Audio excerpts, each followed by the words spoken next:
Ce groupe nomade vit tellement loin de la civilisation qu'ils s'arrêtent tous pour regarder un petit avion voler.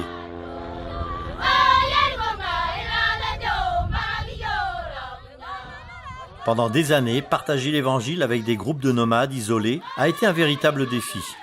Ces groupes suivent leur bétail et parcourent le pays pour survivre. Le peuple Samburu au Kenya est un groupe de semi-nomades. Ils portent des vêtements distincts et colorés et ont une langue propre à eux.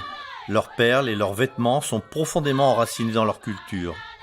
Ils se déplacent avec leur bétail et la majorité d'entre eux pratiquent des religions ethniques locales. Alors, comment partager l'évangile avec un groupe de personnes aussi inaccessibles et toujours en mouvement ? Cette tribu a bénéficié du travail de Laurence, un pionnier de la mission globale.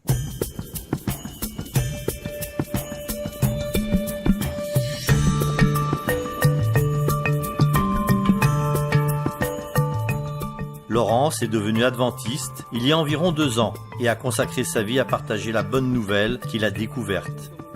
Il a étudié avec 2 pasteurs pour se préparer à accomplir la mission à laquelle Dieu l'a appelé.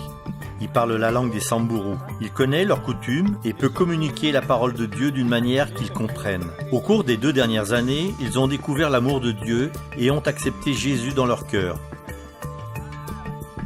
Ils se rencontrent sous un arbre tous les sabbats pour étudier avec Laurence. Ce sabbat, ils étudient l'histoire d'Abraham et comment il a déménagé vers une contrée lointaine. Pour le peuple Samburu, ce voyage à travers le pays est une partie réelle de leur vie, qu'ils peuvent très bien comprendre.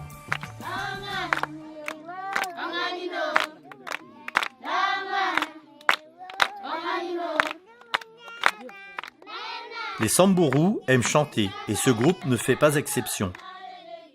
Ils chantent pour adorer et exprimer leur amour pour Dieu. Ils apprécient les moments de qualité, alors ils passent la journée ensemble, à raconter des histoires, à chanter et à manger.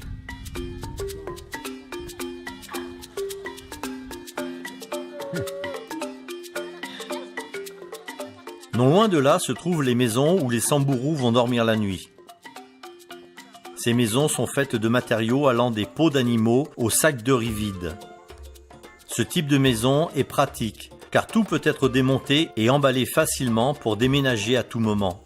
Pour les Samburu, les maisons sont des espaces de sûreté. Dedans, ils sont à l'abri des animaux dangereux comme les lions et les éléphants. La maison est le refuge de la famille, et c'est un privilège d'être invité à y pénétrer. Le peuple Samburu offre ce privilège à Laurence, lui permettant de partager les leçons de la Bible avec leur foyer. Il leur rend souvent visite et ils se réjouissent d'étudier et de prier avec lui. Ce groupe Samburu a découvert l'amour de Dieu, mais ils ne sont que l'un des nombreux groupes nomades de l'Afrique de l'Est. Merci de prier pour les groupes de personnes qui ne connaissent pas encore Dieu dans ces régions du monde. C'est un défi de partager l'Évangile dans différentes cultures, langues et groupes ethniques. Priez pour les pionniers de la mission globale comme Laurence qui ont répondu à l'appel de Dieu à servir. Merci pour votre soutien à la mission globale.